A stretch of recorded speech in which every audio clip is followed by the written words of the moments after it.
Hello, Melissa, and welcome Hi, to the show. Michael J. Wish. How are you? Don't give out my full name. I If people just, Google me, it'll be scary. I think it says it on your LinkedIn profile. So, Yeah, you right. You right. Um, okay, so I just read your bio, yeah, thanks and for that. That was really generous and kind of you as my big brother. yeah, I mean you wrote it, so Well, yeah. But I wanted to have you on to teach Coach Mentor because the not so secret about this podcast is that it's a front. I'm investigating and I'm you're a trying to liar. figure out, I am a liar. I'm You're trying a to figure out liar. how people learn and why people learn the things that they do and the troubles and the trials that they go through and the failures. Cause I think folks see success from people on the other end and they don't see the months and There's a lot years. of blood, sweat, and tears that goes into learning something and being successful at it. Exactly. So generally, and I'm very overgeneralizing right now, but there Yeah. are generally two ways to learn something. One is formally, where you go and you sit in a class, and someone tells you this is how this thing works, and gives you practice think problems or practice exercises. It's the school that we've all sat through. Or the other process is a form of generative learning, where you just go figure it out. This is like what kids do, right? Kids Yeah. eat stuff with their mouth. They You know, do? they do. It's incredible. That is new information to me, sir. And they find out it's gross and then they don't do that thing. So that's generative learning. And the reason why I wanted you on is that you have done quite a bit of generative learning. And Yeah, I don't know that specifically, I was gonna say, I don't know if that's a positive thing, but yes, I have done a lot of it. I didn't say you did it well or good or bad. That's you'll have to tell us. But Yeah, I want to go back a few years because I know yeah, you have since retired I your have. lenses. I did. But you started a photography business and you had no photography background at all. So you started not just photography, but then also a business. Yeah, And I want to walk through what that was like and how you learned to do that and why you yeah, went on that journey. sure. So at the time, I was a teacher, and my husband was a full-time college student, and we were broke. And I had a champagne taste on a beer budget kind of life, and we were having a baby, and then we were having another baby, and we were broke. And I just thought, what do I like, and what can I do that could contribute to our household more, that would not be something that I felt like I had to do, but something that I wanted to do. And I've always had a passion for taking pictures. Even now, all these years later, I do so in kind of a different way, documentary style life, things. And I just was very fascinated by the process of a photo, making it from the camera to a delivery status, whether that was hanging in your house or giving it to clients. And I had no business starting a business. I had no idea what I was doing. I didn't know anything about the ins and outs of creating a business or the taxes or any of those things. Any of the not so fun things about creating a business. I literally had no clue. And I just thought, I really enjoy this, and so I want to explore this. And when I was in high school, I took photojournalism, and I learned how to take pictures the old-fashioned way. I'm really date myself here. I had to use a darkroom to develop the film, and like, you had no idea what was going to come out of those pictures. You just Nice. shot and ran across your fingers that it was Yeah. something of value. And I remembered really loving that. And I really do love creating kind of a timeline of memories, and it just seemed like a good fit. I have no idea why. I don't know what led me to this moment of like, oh, I'm going to start a photography business, but I did. And I really, really had no clue how you build a business. I had no clue how to use a digital camera in that capacity. I mean, I had an iPhone, right? But I didn't know how to shoot and point. And so I started doing what everybody does. And I went to YouTube University and learned how to shoot my camera not in manual, because that seemed important. It seemed like that would make me maybe more professional if I could Sorry, control.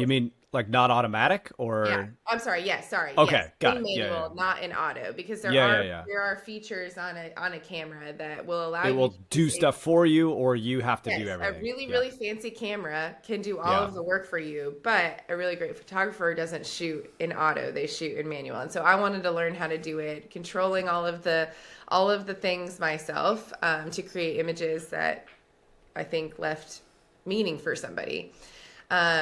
So I did this in, like you said, in the old fashioned way, or in the way of learning everything I could, but it did start to feel very, very overwhelming. And then on the other side of that, I wanted to make money doing this. I wasn't doing this for just joy. Yes, it brought me joy, but I wanted money. And Gotta work that hustle. I did. I hustled hard. And I made a lot of mistakes along the way, including how I initially started my hustling of making money doing this. And so I utilized Facebook, which for the kids out there, it's an old social media platform. And I used that to really, Wait, is it old? I didn't know what he told me. Is yes, that not the thing? no, That's absolutely. not it? They don't Oh even know what no. it is. They don't know what it is. That can't be true. Any child under the age of 20 is going to be like, "What's Facebook?" We've already survived the demise and fall of MySpace. I can't handle the next It's major. happening again. Yeah, Okay. and just so you All know, right. your niece will tell you that we are from the 1900s, and when she says that, it makes you feel like are decrepit and Yeah. I mean, we are 20th century relics. from So the 1900s. it's disgusting. Yeah. So back in the 1900s, our generation used something called the Facebook, and It didn't come out until like '06. I don't Okay. know. So I that's where it started. Is I just started, utilizing social media to create this business structure, and using anything that I could get my hands on to figure out how to use the camera and control it myself. Okay, so let's take a step back because Yep. there's three. I'm writing notes. I keep notes. I don't know. I watch these like podcasts where they film them. Right now we're just doing audio, but Yeah. I feel like I watch Well, these I would hosts and scare they don't the write internet. anything down. I have to write everything down. Yeah, I would scare the internet if they could see our video. So I look fantastic. I don't know what you're talking about. So the first thing that I noted is that when you were learning the photography business, you had an extreme need, which was to put food on the table, yes. right? Yeah. And Well, I've yes, noticed that a lot is that we tend to learn much more efficiently if you can put yourself in a state, whether by circumstances or even intentionally, put yourself in a mindset of, I have to know this. And so the example I'll give is learning a language. Yeah. People, and there's studies on this. I'll post some in the show notes if anybody's curious, but you can put someone through a Japanese class. I used to speak Japanese. I don't speak it much anymore. And, they'll do okay, Brag right? much. I used to speak. I Like, mean, how- I don't know if that's bragging. That's like, how do you forget an entire language, right? Practice, guys. Okay. So, you can put someone in a classroom and you can teach them, or you can put them in that country and say, if you don't learn how to speak, you can't get a job and you can't make money. Yeah. And you can't live. And the difference between folks that are placed in those positions Yeah. is huge in the amount that they can ingest and they can learn. Now, there's a limit to that. Yeah. There's a limit to that. And every student who's been stressed during finals knows this. If you're completely stressed beyond your limits, you can break down. You can really you can be so stressed that you're not learning effectively. But there's a sweet spot in there. And I think if people can find ways to put themselves mentally in that state, even if they don't actually have to do this thing to put food on the table, you can learn so much. You can stay focused for so much longer. You can learn so much more efficiently. There's definitely a sense of fight or flight, I think, involved in that. And, as I mentioned, I was a teacher for a very long time. And you see the students who are actively engaged in something because their parent, you have no other option but to get an A. You have no other option. And so that stress and that fight or fight kind of comes out in the classroom, and you see it a lot.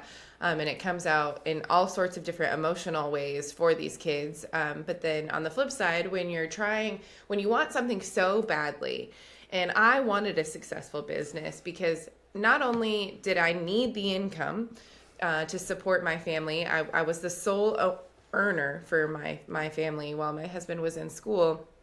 I didn't want to feel stuck. I wanted to feel like I had other options besides just being a school teacher. Shout out to the school teachers who are absolutely incredible. But it's a tough industry to be in. And I wanted to be present as a mom. I wanted to be available to my kids at some point.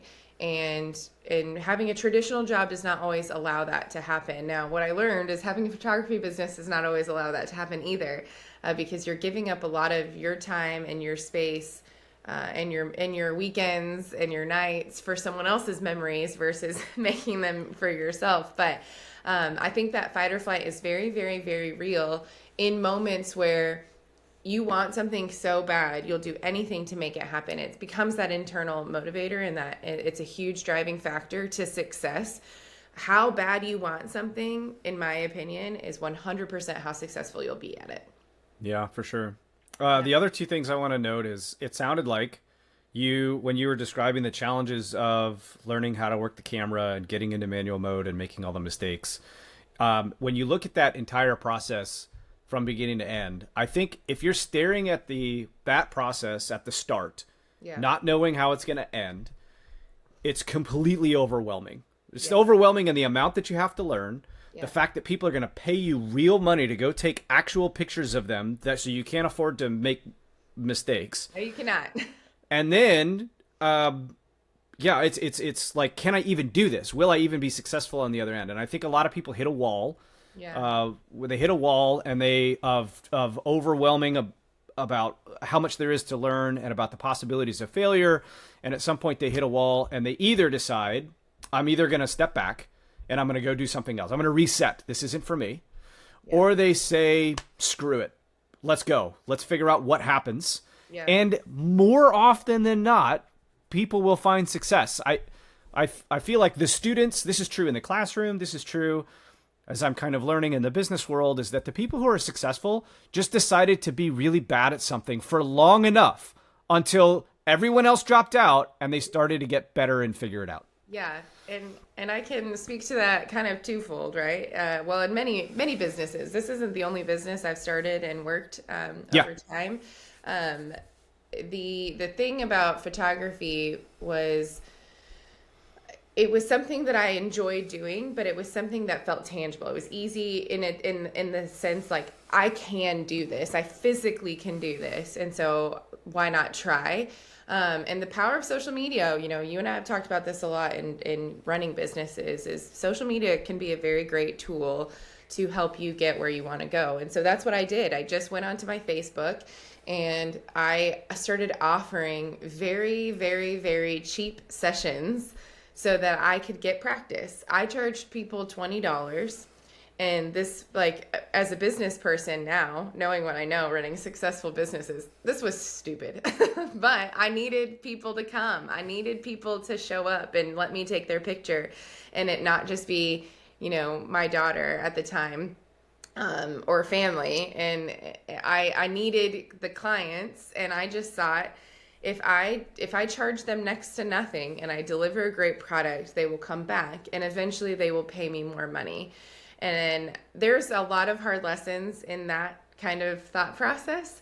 There's a lot of hard lessons in starting a business from scratch, but that desperation, as we've mentioned a few times, that I need to make money to support my family and I want to do something that I'm passionate about, is a motivating factor in several ways.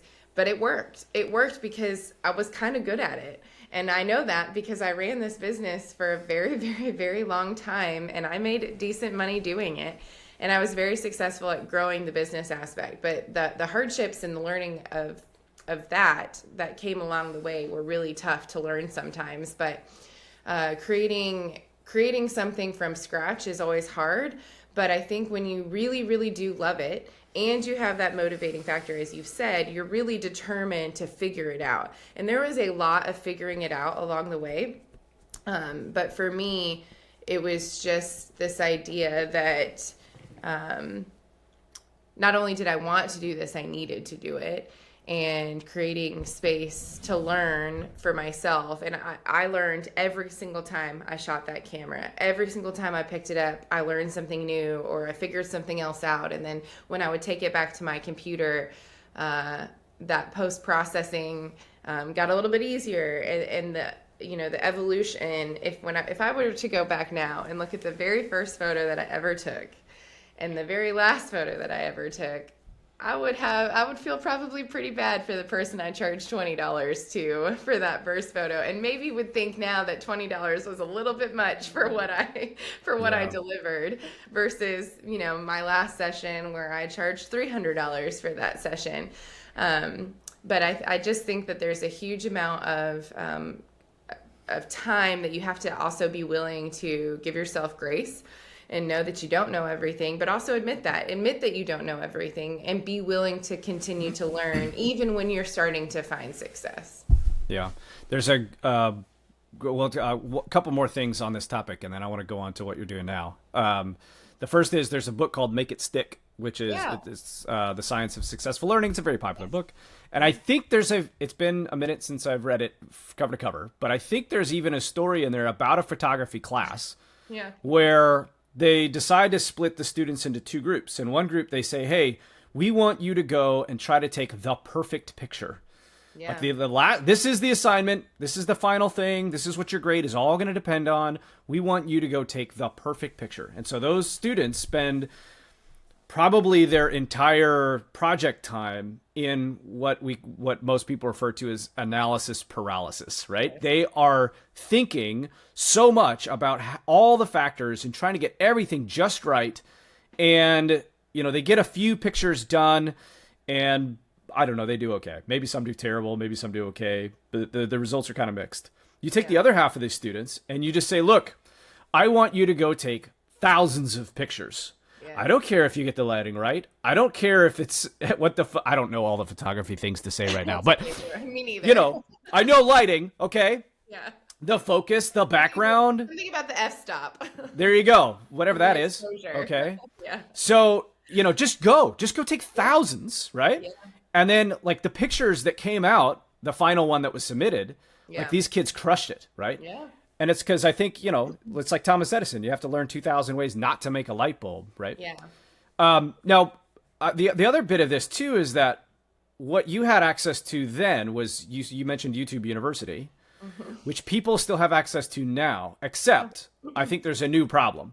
Yes. And the new problem is that it's a complete information overload. Yes. And lot of bad information. Which you can't discriminate between because you're new and you don't know. Yeah. Right. Yeah. And so, at least maybe in your day, you were kind of in the sweet spot of like, there were a few good content creators on photography that rose to the top and you follow them. Now, man, if you go to YouTube, and by the way, I don't know if you know this, YouTube is the search engine second only to Google. That's incredible. But I'm just really glad that you didn't say TikTok because that would really have made my whole body cringe. Yeah. No. So YouTube is the second biggest search engine in the world behind Google. And so the problem is if I were to go right now and pull up photography, I'm going to get hundreds of channels. Yes. And I think what's going to happen these days is everyone's going to spend all of their time or a majority of their time watching YouTube videos and not just getting out there and taking crappy pictures, right? Which is that generative learning that you should be after. Yeah, here's the thing. Here's what I did. And just to be clear, I ran a very successful photography business. I had hundreds of clients. I was making almost a six-figure income after a couple of years. And it was very successful. I was successful. And at the time, yes, there was YouTube, but I used it as a reference point. When I wanted to learn something specific on the camera, I went to YouTube. I wasn't going to YouTube to figure out how to start. I wasn't going to YouTube to figure out, how to turn on the camera or how to charge the battery or what time is best time of day to take photos. That was trial and error. And I knew I wanted to be successful at this because of the opportunity, as I said, that it would provide my family. And I just went and did. I offered so many $20 sessions. I was starting to feel like I'm going to work for free forever because that's really what it came down to. You don't really make a lot of money when you're doing $20 sessions for 200 people and the work that goes in behind it. And I think the other thing is that decision paralysis becomes very, very heavy when you are when you feel like you're competing against other people. I started a photography business when not a lot of moms with cameras were starting photography business. And then shortly after that, it became a very popular thing to be a photographer. Yeah. And I had already really established a business. And so I was really grateful for that.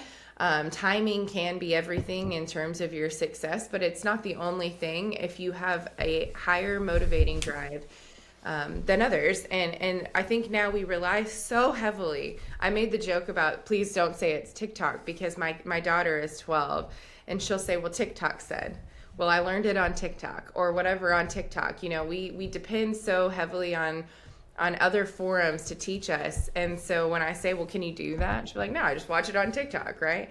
But it's the same thing in business. It's the same thing in photography. Is I just went and did. I got very interested in newborn photography, which I will plug right now, that if you are interested in starting photography business, for the love of God, make sure that you do learn how to handle a newborn baby before you go out and just do. It's very important. Safety is very important, but I really wanted to do newborn photography. I was fascinated watching our newborn photographer pose and take pictures of our daughter when she was born, and the whole thing enamored me, the lighting and the props and the whole thing. And I wanted to do that. You know, I love taking pictures outside. I'm the queen of golden hour lighting, but I was really fascinated by what she was doing. And so what did I do? I bought a newborn posing pad and I bought a cheap light, and I somehow convinced someone to let me take a picture of their newborn baby. And it was horrible. How does that go? Can I take a picture of your baby? Give me the babies. I need to take pictures of them. Yeah. And I did charge a little bit more money because it felt like more legit to me. But the other part of this too is I was also trying to create a competitive market, because here's the thing. We didn't have any money. We did not have money to be paying $400 or $500 for newborn pictures. I was flabbergasted at the time that this is what people charged. And some people charged $1,000 and $1,500. And now I totally understand why they did that. But at the time, you know, I didn't understand overhead of a business. I didn't understand how much props cost. I didn't understand all of that. And so the cost was shocking to me. And my husband and I keep saying that like you don't know who he is, but I mean the listeners don't, so that's it's okay. True. Yeah. Your brother-in-law and I, we didn't have that kind of cash, and I wanted to be, for good, bad, or indifferent, I became the affordable quality photographer. That was my tagline. I wanted to be affordable for every price range, knowing that I would not charge somebody something that I could not personally pay, but I wanted to make sure that affordability didn't come at a cost of the quality. So as I'm chasing down all of these dreams, including becoming a newborn photographer, I'm combating my own personal goals with also this idea that I wanted everybody to have access to quality photography. And that's probably a conversation for a different day. But I was hungry for these things, right? I had many goal lists or items on my checklist. I wanted to be affordable. I wanted to be a quality photographer. I wanted to offer X, Y, and Z while also being the best at what I was doing. And so as I really became passionate about newborn photography, I realized very quickly how challenging that is, because there's a lot of back-end cost of running a studio and having the best equipment. But I did convince someone to let me take pictures of their baby. And it lit a fire under me. I was like, this is great. I love this. And I really, really wanted to do it. And instead of going to YouTube University, I just started to do it. And then when I had a question or I'd see someone else's photo that I thought, gosh, that's incredible. I wonder how they did that lighting. Or, gosh, that's incredible. I wonder how they posed that baby safely like that. Then I would reference, is my point in sharing this, I would reference YouTube. It wasn't the Bible to me. It wasn't how I was going to do everything. It was simply a reference point. And I think sometimes now, both as a retired educator, as a mom, and even as a continuous businesswoman, YouTube should not be the end all be all. There is something to just going and doing it. And I think that a lot of people don't do that, or they start to see all of the steps along the way and they get really defeated by those steps. I got defeated by the steps while doing them, but I was doing it. And I was out there, begging people to let me pose their babies. And eventually that became the most lucrative part of my business. And I think that we, as human nature, it's very easy to get overwhelmed, and then to see other people being successful at something, and instead of letting other people's success motivate you, we let it defeat us. And I'll never be able to do that. I'll never be able to do it the way that they do it, or I'll never have those resources, or I'll never make that kind of money. We become very negative in a space that we convince ourselves they have some natural talent that we don't have, absolutely. Or they had exactly. Yeah. And so we think, well, they must have something that I don't have, but I'm here to tell you that wasn't the truth. All of the other moms with cameras who were starting photography businesses who didn't end up being successful didn't not have the ability to be successful. They just maybe didn't have the grit. And I think that's what it comes down to, is how bad do you want something, and making sure that you're not allowing the tools that are available to you to help you learn something stop you from learning it. And I think that circles back to that, analysis paralysis, is that you get so caught up in something instead of just picking up what you were passionate about in the first place, which was the camera. And the truth, the other part of this is, I think a lot of people think that you have to have a lot of people in your corner to be successful at something. No one in our family let me take their pictures for a very long time. No one was like knocking down the door. They're like, hey, we want to take pictures with you. And I, even into other aspects of things that I've done, I think we have to stop worrying so much about what other people will think of us, and just be passionate about what we're passionate about. And then the learning will come along the way. And I learned way more by picking up that camera and begging people to let me hold their babies than I ever would have watching YouTube videos. Yeah. Well, I'm in the YouTube video trap right now. Yes. Because I just started an education business, and it's brand new, as you know.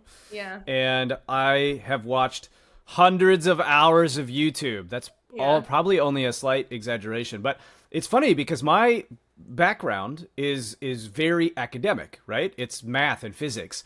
Those are subjects. You're the smartest person I know. And no, none of that. Yep, you are. Well, but I'll never admit that twice. So I hope you record this. I mean, I better be recording, otherwise we got a lot of work to do. We got to start over. No, so a lot of those things, a lot of those subjects are very, very complicated, and even though I love spending time nerding out on my own, you have to go in, for most of us, and learn about quantum physics from someone who knows or thinks they know about what quantum physics is. That's terrible. Yeah, I mean, however it sounds, though, it's hard. And we all know that. Yes. And, so for a lot of math, really difficult abstract math, and for very complicated physics, formal education is really the best route. And I'm not saying you can't do it on YouTube. I'm not saying you can't do it on your own, but it's just very difficult. 100%. There's an aspect to going to an expert who has formally learned how to teach you how to do this. Yeah. So I've spent most of my academic life in formal institutions, right? Learning things and then struggling with them on my own. And then now as a teacher, trying to flip that classroom around and deliver great lectures and great explanations and great analogies to try to help other students. But in this new venture where I'm generative learning, I have to be very careful not to get caught in the trap of going, well, I better learn everything I need to know and then execute, because you'll never get there. And so and it will stop you from chasing the dream. And exactly. And the truth is because it is overwhelming. You're like, oh my God, there's marketing and there's platforms and everybody's willing to take your money to help you. You know what I mean? And it's like, oh my, it's totally overwhelming. So yeah, I just would like to circle back that I enjoyed hearing that you struggle sometimes, because sometimes I think that you don't struggle learning at all.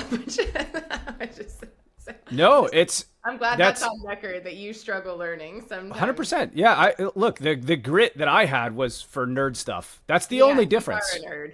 Total 100%. Yeah. Yeah, I'm a social nerd, you know. you That's are very Have you nerdy. seen that? We're going to depart a little bit. Have you seen that pie chart from a long time ago with like the dork, the nerd, Yeah, and what was and a geek? yeah. Have you seen I, that? I think so, yes. Yeah. So I think I'm a nerd. I have to go back and look at the Venn diagram because like I am. I would 100% say that you're a nerd. Yeah, for sure. So, okay. All right.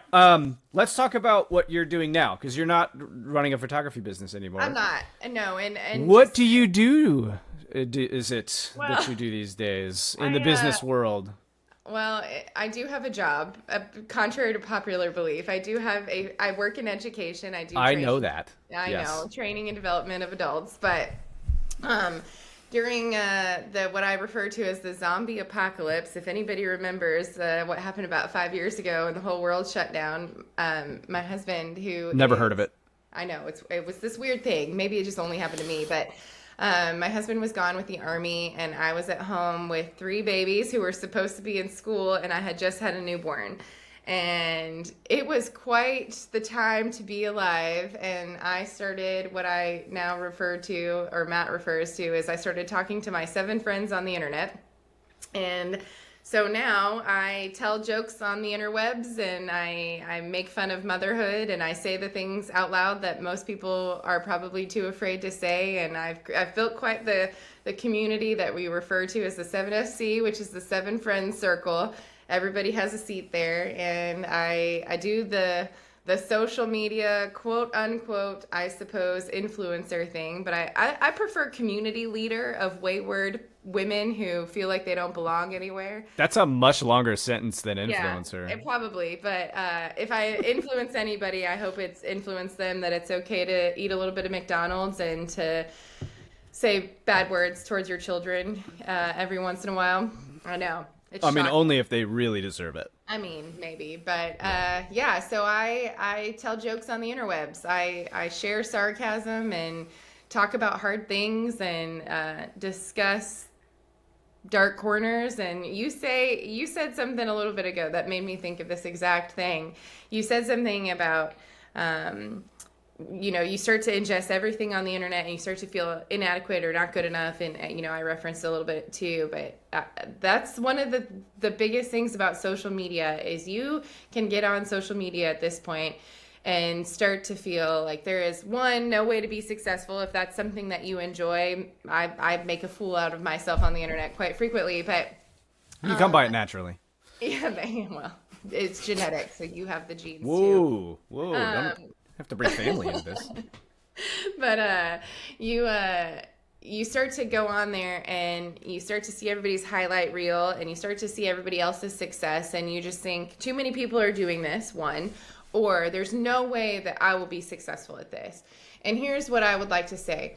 5 years ago, 100 followers sounded like a lot of followers to me. 100 people I don't have 100 people on a daily basis texting me, telling me that I'm wonderful and listening to what I have to say. 100 people is a lot of people. And we would have thought before Instagram and TikTok existed that 100 people being invested in what you have to say and do, that's a lot of people. And by the way, if 100 people buy something that you share that was a value of $50, you're making a commission off of that. That's a pretty decent start to a side hustle. But I think what happens on social media specifically and on Instagram is we start to see people with 1 million followers or 500,000 followers, or at my point, even, it is astonishing to me that I have just over 50,000 followers on Instagram and almost 100,000 followers on TikTok. And on a daily basis, somewhere between 7 and about 12,000 people a day watch my stories.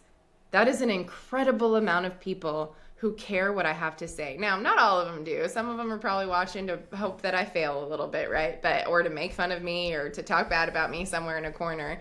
That's a lot of people who are invested in what I'm sharing, what I think, what I link, my family. It is an incredible amount of people. And like I said, 5 years ago, 100 people would have sounded like a lot of 20 people would have sounded like a lot of people. And so as I got on the internet and started sharing kind of these, my shtick is want to know how I know I'm a better mom than you.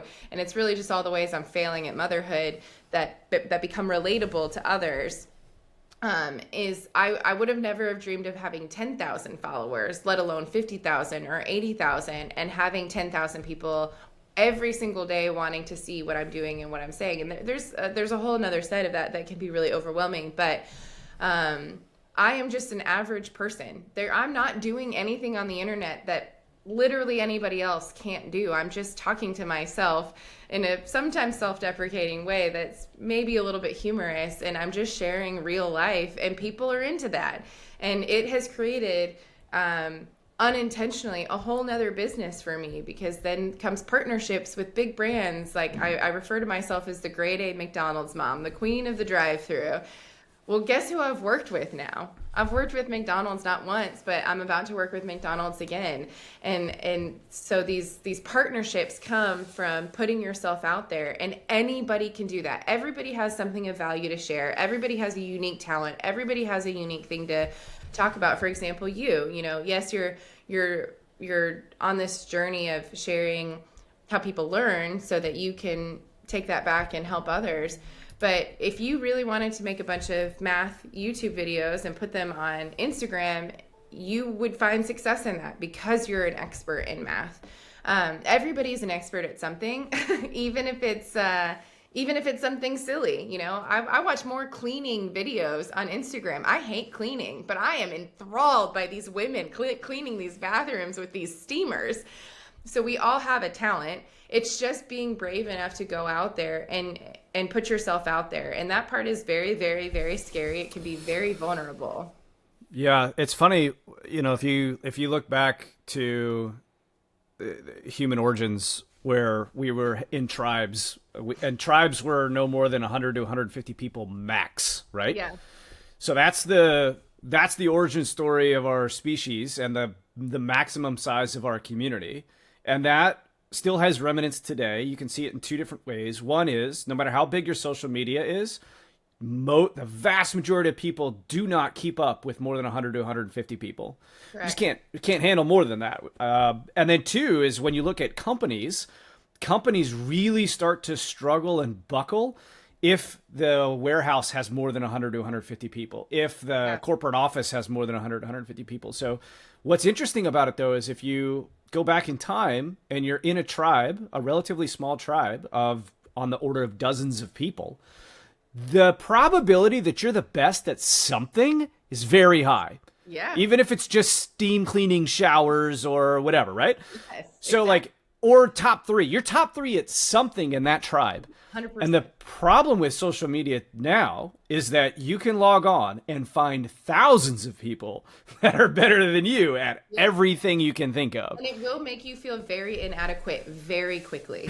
Yeah. And what I am trying to stay focused on, and what I'll remind other people, because this podcast is about teaching, coaching, and mentoring, is that there's the good news is that the market has expanded exponentially as well. Yeah. So if there were only 150 people in the world and everybody else was better than you, then there's nothing you can do. But there's not. There's billions of folks out there, and you can find the 20 or the 100 or the 50,000 that find value in what you have to say. Yeah.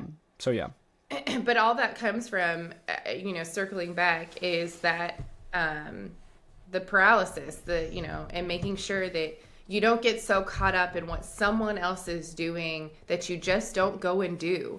And I think that's really what I want to focus on. Is I get asked a lot, like, how do you do this? Or how did you get started? Or how did you run a successful photography business? And, shameless plug, your beautiful niece is changing the world. She's 12 years old and is running a killer successful business where she says she's on a mission to bring back kindness. Now, some of that success has come from lessons that I have learned in other businesses, but she didn't let anything stop her. She doesn't care that she's 12. She doesn't care what people say or think. She's just out there doing. She's physically trying to make a difference in the world by selling t-shirts and bracelets, and she's doing a dang good job at it. But I think we get so caught up on what other people are doing and what other people think that we stop ourselves from pursuing our own dreams, or stop ourselves from learning how to do something because, well, someone else is already doing it. Well, absolutely. Everybody's already doing what you want to do, but that doesn't mean that you can't be good at it too. And it doesn't mean that you can't be successful. And so if there's something, whether it's sharing, clothes on the internet, or starting a business, or wanting to pursue a passion that you're hoping will turn into something lucrative for you, you just have to start. Because 50,000 or 10,000 people or 50,000 people wouldn't care what I had to say on a daily basis had I not just picked up my phone and started talking to myself on the internet. I wouldn't have had a successful photography business had I not just gone out and said, hey, can I take your pictures for $20? I think for those who are listening, there is lifelong learning that happens through everything. I learn, a lot on social media, or the back end of social media now, and the data and the analysis, and how brands want to work with you, and how you can negotiate your deals, and all of that. I didn't expect any of that when I started talking to myself on the internet. I just wanted to make people laugh and feel better that we're all sitting at home twiddling our thumbs while it felt like the world was ending. And it turned into a full-fledged business. That was never my intent. That was never what I thought it would be. I just wanted to find some people who felt in a similar season as me. I mention all of that because you can find people, if you look hard enough, who will encourage you, who will help you learn along the way, who will let you take their quote-unquote kids' pictures for $20. And you'll be surprised that a lot of support doesn't come from the people that you know. It comes from most of the time from people you don't know. And you just have to be willing to pursue the passion and continuing to show up and learn. I learn every single day on social media. I learned every single day taking pictures. I learned every single day as a teacher. I learn every single day. I've been a mom for 12 years. My 5-year-old challenges everything that I learned in all of the years before he existed, because he is a different type of child. He is a bruiser. I can attest. A bruiser. He's a big boy, and I have a son with autism. I learn every single day from Parker. There is not a day that goes by that I don't learn something, but I think where we can take value as learners is then how can we help someone else with this information, and what can we do with it? And I think those are the two biggest things that you can either use to your advantage if you're trying to make money at something, or just to better your environment and better the world around you is being successful at sharing that information. Don't keep it to yourself. Offer it up to someone else. Well, that's a perfect transition into my shameless plug. Yeah, let's hear it. Which is that I wanted to launch a STEM school. Yeah. Which we're doing. Yes. I'm so proud of you, by the way. Well, thank you. Yeah. It's going to start with physics and math because that's what I know best. But I know, start throwing up now. But I'm bringing on other teachers that are only the best, funniest, passionate people that I know, because why haven't you asked me? Have you been brushing up on your math? I knew it. I knew you were a closet nerd. Yeah, we're starting with STEM and math and physics, but I think there's a large preponderance of the teachers in that space, unfortunately, can be a little dry and a little boring. Yes. I suppose they lose their learners quite fast. They did. Yeah, exactly. So I'm bringing on a lot of vets, actually, but very in your face, funny, passionate, also struggled. They are not, it's not like they just woke up and were physics geniuses. They struggled just like I did. So we're building that. But what happened was I tutored. I did a side gig. I tutored math and physics and coding for 5 years. I also started that during COVID. And what happened is that the students who stuck with me the longest, they stopped being about the math and the physics, and they started being about life and goal setting and getting enough sleep and working out and like just life advice. They needed mentorship. They needed guidance. They needed to know how to study efficiently. Yes. They needed so much more than just how do I do this math problem. And so the first course that we've built is not a math or a physics course. The first course is, this is silly, but I call it the Student Better course. No. I'm using student as a verb. How How long did it take you to come up with that name? That was my first name, the idea, and I'm sticking with it until I'm convinced that it's stupid and no one gets it. Well, Yeah. And so the idea is, yeah, there's lessons and there's like a whole structure for how to go from wherever you're at now, which is probably maybe lost or struggling or having a hard time, to being this confident, competent person that you see on the internet and think I'll never be there. yes, Which, exactly. but it's not just that too, because we're trying to build a community. It's not just like, hey, log in and take these courses, because you will stop watching and you'll get over it. Yeah, so it's community and it's live weekly group coaching. I'm going to bring in lots of special guests each week, or maybe every other week. We have to kind of have to figure that out, that you can learn from and be inspired by. So anyway, that's what we're trying to do for kind of high school, college age kiddos.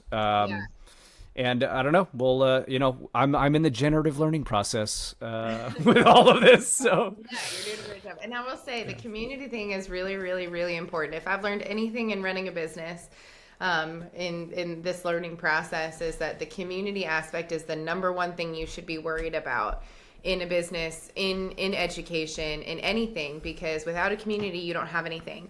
And I spent years building my community before I really ever tried to sell them on anything. And I don't share anything that I'm not willing to purchase with my own hard-earned money. I don't work with any companies that I don't believe in what their product is, or behind their their morals and their ideas as a company. I'm very selective, much to I think my manager's chagrin sometimes, is that I'm very specific of who I will work with, because my community has trusted me with their money and with what I'm sharing. And so that took years to build, but it's worth it. It is worth building the community aspect. And we all want to feel like we belong somewhere, and we all want to feel like something's relatable to us. So I really loved that you said that you're building a community, because I think that that's where you'll find your most success going forward. yeah, well, I appreciate it. And for all of any of your listeners that are interested in it, here comes the pitch. Yeah, so I've got a coupon code. It's Melissa in Chaos. And you get the course for free, and the first month for free. For free. They don't have to pay for anything? They don't have to pay for anything.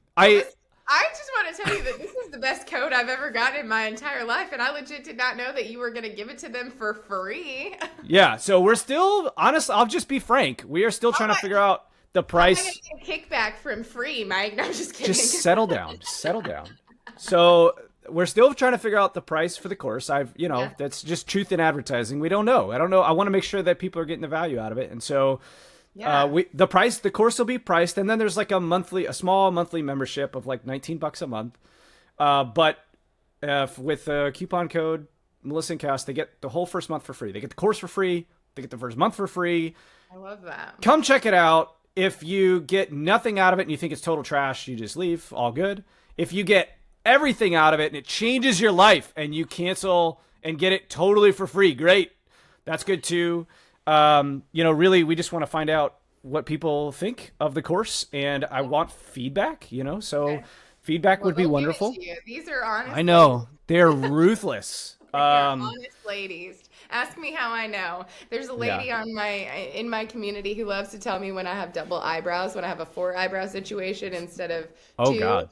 Yeah, so I'm just letting you know that they're going to come rallied, ready to tell you how they feel about your course. I don't know if I can handle that. That's a lot of pressure. The eyebrow situation. Yeah.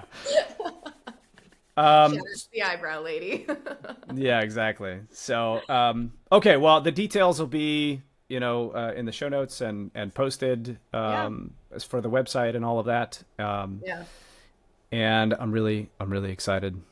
Yeah, I'm proud of you. I'm proud of you for going and doing. You could have sat there and just watched for a long time or thought about this for a long time, but you've had an incredible career in the Marine Corps, and I will say that you are an incredible teacher. As someone who has taught a lot of classes, when I sat in your class, in a class that I knew nothing about, I cared not about anything related to math or physics or whatever it was that you were teaching. I don't even know. I think it was sonars that day. Yeah, something about sonars, right? And sound. I walked away. I learned something that day. I learned something about sonars because I was willing to listen. But you are such a great teacher. I was blown away by how engaged your students were. I was blown away by how, not how funny you are, because that's also genetic. We're both hysterical, obviously. But I was just, it was an engaging classroom to sit in for somebody who knew absolutely nothing about what you were talking about. Your kids loved it. And, you know, it's hard to get a classroom of young students to give to anything about what you're listening or what you're teaching about. And you were a great teacher. So for anybody who's listening, you may not walk away with what you think you're going to walk away from Mike's course, but if I had to guess, you will leave with something of value because he is a great teacher. Oh, shucks. I know. It's the nicest thing I've ever said to you. Now I like need to want to go back and like re-record everything. You know, like now I'm nervous. Thinking like, this guy's so boring. Okay. She lied. Well, thank you for coming on the Thanks show. for having me. What an honor. Have to do this. We'll have to do this again. Yes, I think that this should be, we could dig into a lot, I think, especially in a lot of different aspects of life. You know, I've walked quite an interesting life, I think. Yeah. Well, I want to, maybe we talked mostly about learning, and I know I said that was my secret, but we should talk more about coaching and mentoring, and maybe some of the things that you're doing on that front, and the things that PK, my niece, your daughter, is doing. Would be great. He's an incredible kid. All right. We'll see you next time. Toodaloo.